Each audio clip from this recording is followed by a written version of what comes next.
సందర్భంగా నిర్వహించిన పాగా అలంకరణ భక్తజనులకు ఆధ్యాత్మిక అనుభూతిని కలిగించింది. పాగా అలంకరణ క్రతువు కొనసాగుతూ ఉండగానే గర్భాలయంలో మల్లికార్జున స్వామి మూలమూర్తికి అర్చకులు లింగోద్భకాల మహాన్యాసపూర్వక రుద్రాభిషేకాన్ని శాస్త్రోక్తంగా నిర్వహించారు. మరింత సమాచారం మా కర్నూలు ప్రతినిధి ధరణి కిషోర్ అందిస్తారు.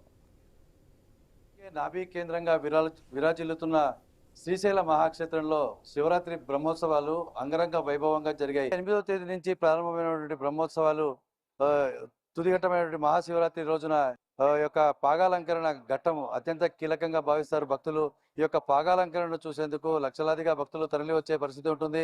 మనం చూస్తున్నాం ఆలయ గోపురం, అంటే ఏదైతే బంగారు గోపురం ఉందో దాని ముందున్నటువంటి నందులను కలుపుతూ పాగాలంకరణ చేస్తారు. అయితే లోపల అలాగే లింగోద్భవ సమయంలో మహాన్యాసక పూర్వక రుద్రాభిషేకంతో పాటు పాగాలంకరణ కార్యక్రమం రెండు జరగడం, అనంతరం యొక్క స్వామివారి కళ్యాణం కూడా జరుగుతున్న నేపథ్యంలో మహాశివరాత్రి జరిగే ఈ యొక్క క్రతువును చూసేందుకు భక్తులు లక్షలాదిగా శ్రీశైల క్షేత్రానికి తరలి వచ్చిన పరిస్థితి కనపడుతుంది. రోజున సగటుకు 80,000 మంది భక్తులు శ్రీశైల క్షేత్రానికి రావటం ఈసారి అత్యధికంగా భక్తులు వచ్చారని చెప్పి అధికారులు లెక్కలు చెప్తున్న నేపథ్యంలో వారికి కావాల్సినటువంటి అన్ని రకాల ఏర్పాట్లను చేసిన అధికార యంత్రాంగం దర్శనాలు చేసుకునేందుకు కూడా పూర్తి స్థాయిలో అన్ని రకాల ఏర్పాట్లు చేసింది. సుమారు సగటున ఒక భక్తుడికి దర్శన సమయం 25 నిమిషాల నుంచి గంట లోపు దర్శనాలు అయ్యే విధంగా అన్ని రకాల ఏర్పాట్లు చేయడంతో భక్తులందరూ కూడా ఎంతో సంతృప్తి వ్యక్తం చేశారు.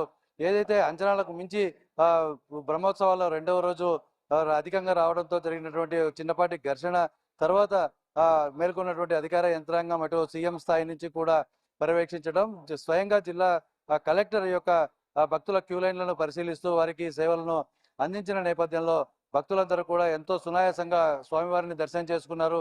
ఈ యొక్క పాగాలంకరణ కార్యక్రమం ఏదైతే ఉంటుందో ఈ కార్యక్రమానికి వంశపారంపర్యంగా పృథ్వీ కుటుంబానికి చెందినటువంటి కుటుంబ సభ్యులు వచ్చి వారు 2 గంటల పాటు ఈ యొక్క పాగాలంకరణ కార్యక్రమం చేశారు.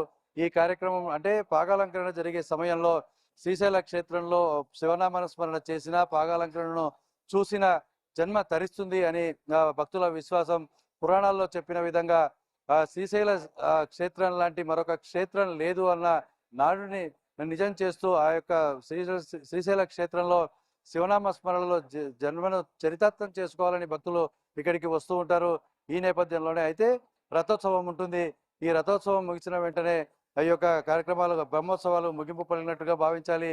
ఏది ఏమైనప్పటికీ కూడా శ్రీశైల మహాక్షేత్రంలో శివరాత్రి బ్రహ్మోత్సవాలు పూర్తి స్థాయిలో దిగ్విజయమయ్యాయని చెప్పవచ్చు.